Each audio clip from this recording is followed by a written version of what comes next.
Welcome to another edition of Tell It How It Is, No Filter. This is Voice of Reason, and I'm glad you could join me. How's it going? People? Memorial Day weekend came and went. These holidays, right? Is there like a meter how we weigh the importance? Are we looking at it as just an extra day off for some of my workforce people? How do we really stamp these days?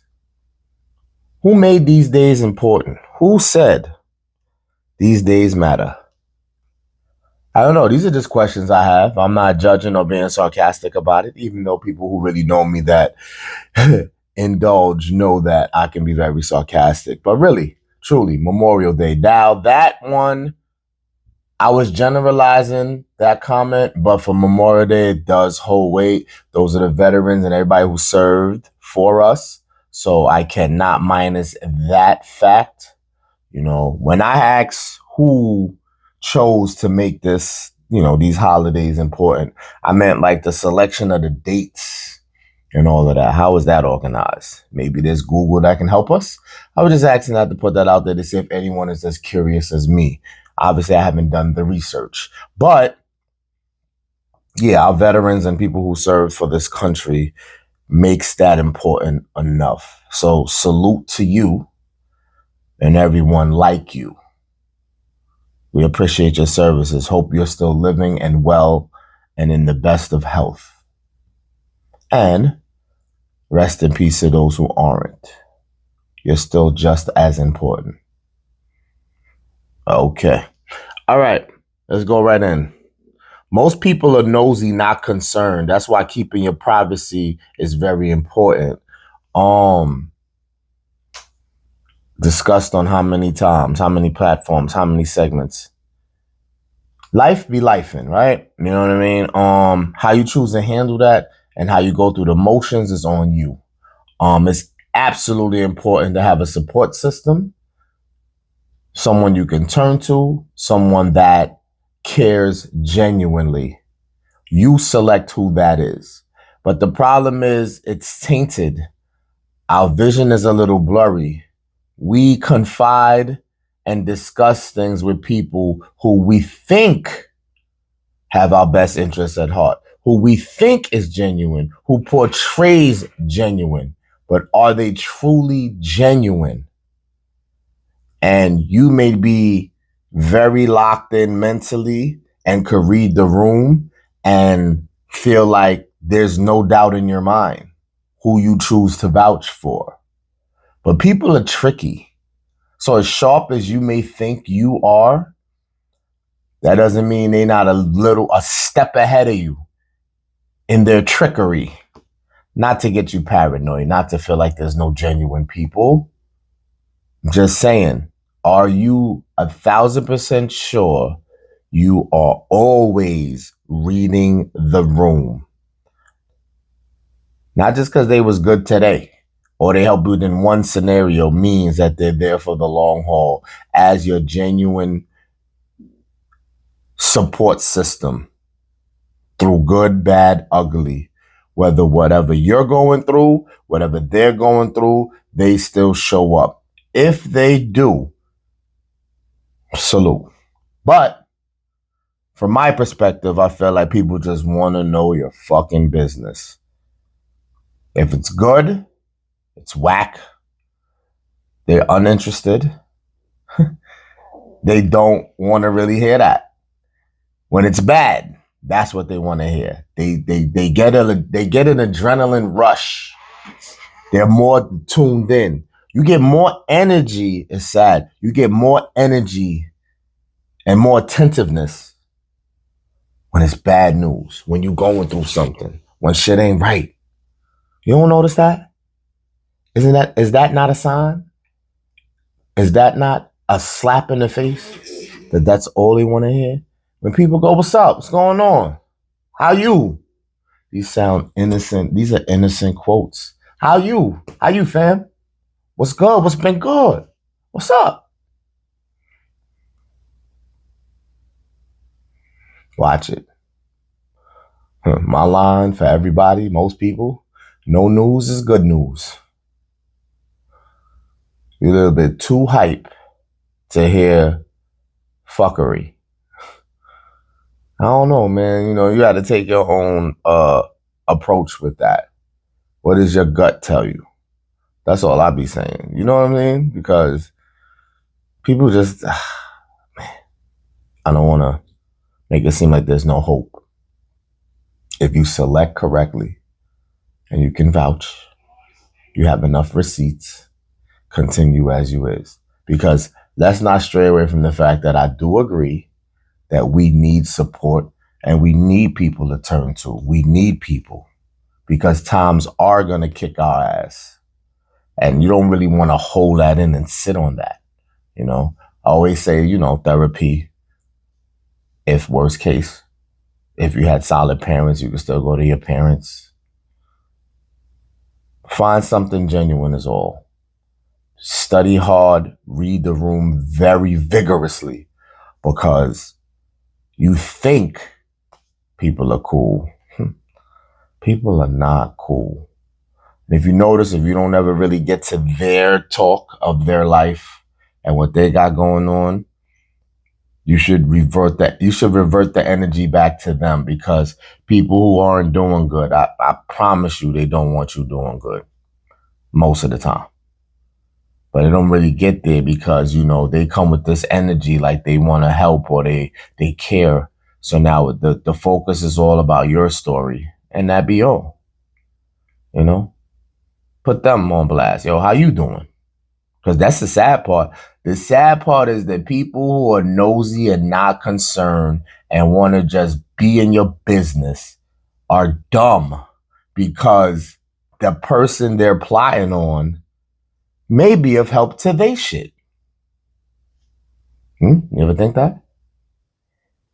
It never gets its chance, though. And if it does get its chance, they ain't listening, paying attention. It's going in and out the other because they want to live in that toxic mess. Indirectly, subconsciously or not, some miserable people love living in mess. It's nasty work. It's nasty work. Read the room. You got a true support system. Salute. I love that for you. Keep it tight, that circle. All right. Look, being in a serious relationship is an emotional decision. There should be logical and strategic thinking prior to that. Sounds polished. In a perfect world, you may say. But it's dead ass. Women, I'm going to leave you be, maybe, on this one. Because the way y'all approach it, I might can't get through to you. But fellas, it goes beyond. It's deeper. It's bigger than Nino Brown. We are always on blast because we use physical attraction strongly. When we engage, when we indulge, it's to get to that. Then when we get to that, whatever plot they was on is in full stride now. He worked so hard to get this. Now he better be locked in. Maybe not day one, but to engage physically in some type of pattern, you better be locking in. Just saying. Fellas, this is the wrong approach. Yes, physical attraction, to engage, to indulge, is a beautiful thing. We are hunters, as they say. Dominate, conquer. It's all attractive. But we get distracted. And we let it hold a little too much weight. Because now our decision making, logically and strategically, is tainted because we locked in so much with the physicality that now it's almost like Mine as well. Our negotiating and the way we choose softens because we went in physically. So we did pay semi attention. The likes, the don't likes, the comparisons, the intelligent level, the goal oriented part of it, the way what they like, what you like, does that compare? I'm kind of repeating, but all the things that you engage in that you're supposed to really pay attention to prior to these lustful feelings. The lustful appetite gets satisfied. The lustful appetite gets satisfied. Now we think this might be the one. But now what happens? That appetite gets satisfied. You indulge a few more times. Now you're paying attention. Now you're using a logical, strategic way, sort of, in the breakdown of this dynamic situation. And you're like, Now, granted, you still don't know this person. So even though you're like, you kind of counting it out too soon, maybe, because you went so hard for physicality that you're burnt out now. You don't really got the energy for all the work that you need to do now. Damn, I think I'm dropping a gem today. So, what do we do about this? It's hard because we're still going to approach those situations mostly the same. But if you are able to be logical and strategical prior, and I feel like we do get there sometimes, age, definitely, experience does that. So now we are not locked into handling it the correct way every single time. But I think we can start to engage like, let me not do that one. Let me not go on a hunt for that one, because I probably know and can see ahead of time that will be it. Now, today's day and age, women are like Negroes. So they move or portray to move as spicy as we do. So maybe if that's the encounter, you still can proceed because that's all they want as well. That's always tricky for me because it's like, what's your chances or, what's your chances of landing that? They talk a good one, but I don't really know the numbers of that. What's the efficiency rate of that? Maybe it rock. Go ahead. But if that's not the case, yes, we should start to approach things like, initially you was going to be on the hunt, but maybe there's something saying, I know they're not built for war. No offense. Women should be soft, emotional, and just like out cushy. And in this hardcore day and age of women having to be tough, know the game, and bang like the dudes, and because they independent and have to be alpha-like, it's becoming unattractive. We don't want you to be a pushover. I'm not saying pushover. I'm saying the softness. Fellas, when there's a female you're attracted to and you just on demon time, sort of. Demon time could be curved, can be healed, as they say. But you see one and you go, if you have and some type of compassion, you'll go, let me let her rock, because let me let her slide, but let me move on from that one, because I don't think she can handle demon time. Maybe you think that's what it is, but she's really just that's on the surface. She probably ready to bang too. You see, the mental game of females will never be on display, whether they really good at it, bad at it, terrible, whatever. Their mental is not on display initially. There's some work that has to be done for you to figure out their angle, right? You may never figure it out. Let's just keep it a bean. But in any event, I got a little sidetracked. In seriousness, fellas, being in a serious relationship, Try to go the logical, strategic thinking and that way first, prior to all this lustiness. Because she's going to draw you in emotionally, try to draw you in emotionally to lock in. And with your lusty ass, because you indulge, you went so hard to get that. Lust and emotion is a bad mix. Very bad mix.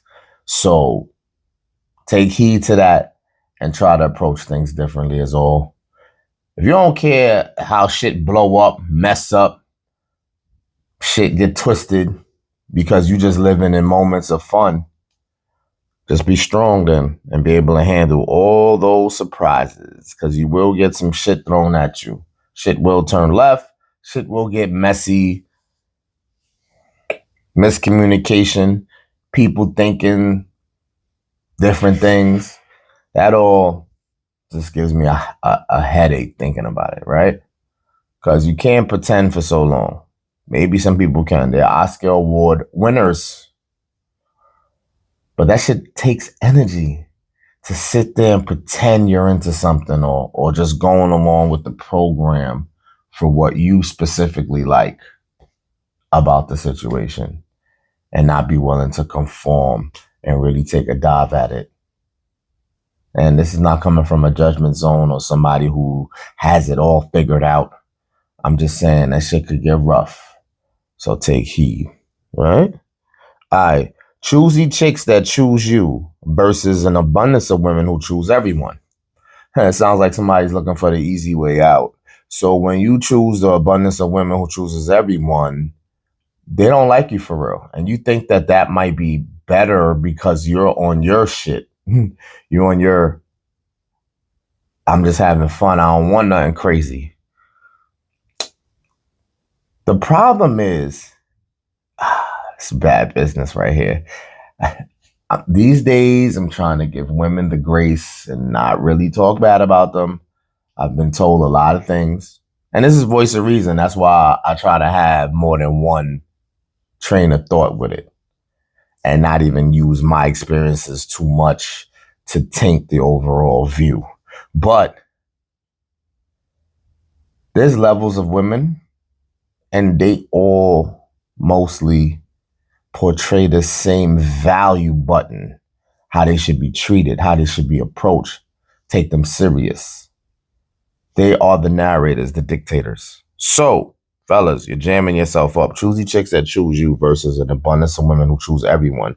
They all may have similar DNA that they want to be treated with the utmost seriousness, right? So you think you're getting over when you have the abundance of women who choose everyone because you figure that's easy. And I guess it helps the fellas who don't need validation. Because the women who just be with, you not getting validated. You get your little praise in the moment of your interaction and dealing. And once out of sight, out of mind. So if you need that, fellas, for my fellas who do need that, I don't judge you. You know, it's frowned upon. Men that need validation, it's frowned upon. Self-confidence, self-awareness, and being an alpha male is all the hell you need. When you need validation, you a little soft, homie. So they say. Why do you need that? But that's going on a tandem. Anyway, the choosy chicks that choose you. Let's break down each one. So the choosy chicks that choose you, you feel special. I feel like that could come with some heartache later. The ones, whether they really choosy or portray to be choosy, I feel like there's no pleasing them in a lot of cases. So, although you were selected and you may feel special in the moment, it's never yours, it's your turn. They're never happy. So you're going to flop. You're going to fumble. How long that lasts? Be grateful for good times. But I feel most, you're not going to do it. You got to be a different type of built to handle that long term. And sometimes it's not just that. Sometimes you feel you can, but do you want to? How invested are you? How into them are you to deal with that for a long time. And I don't mean to make it sound like a burden, because if that's your flavor, rock out, no matter what. It becomes that pissing contest too, because it's like, I can handle it, I can handle it. But why? Why handle it? Man, nobody wants to grow old alone. But how bad is that really? Really think about it versus your mental capacity, because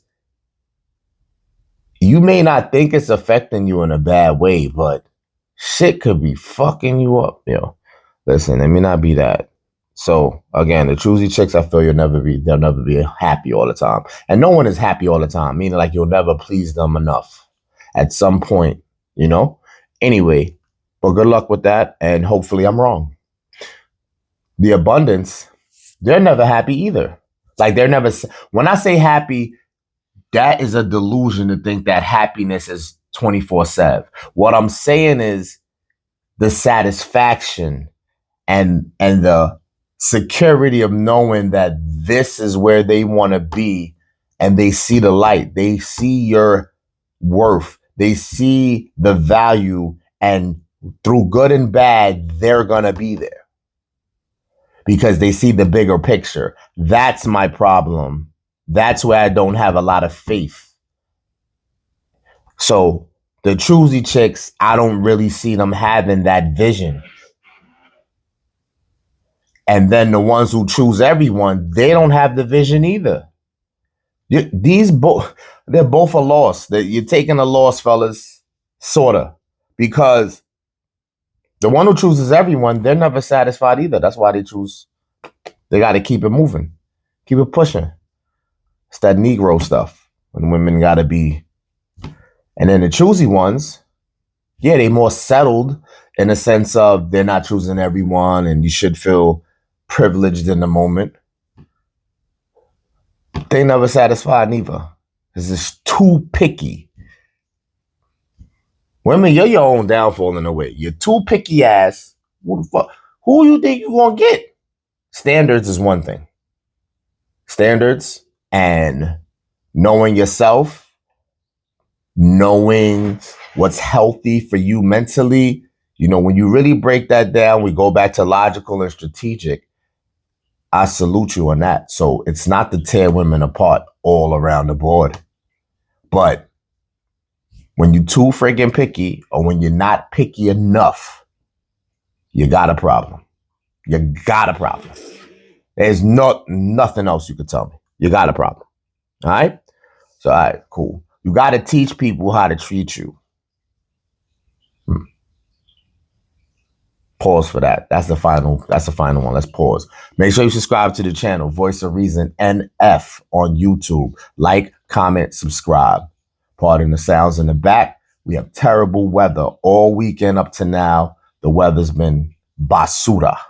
Where is summer at? And I'll leave that there. You got to teach people how to treat you. So it goes back to standards, right?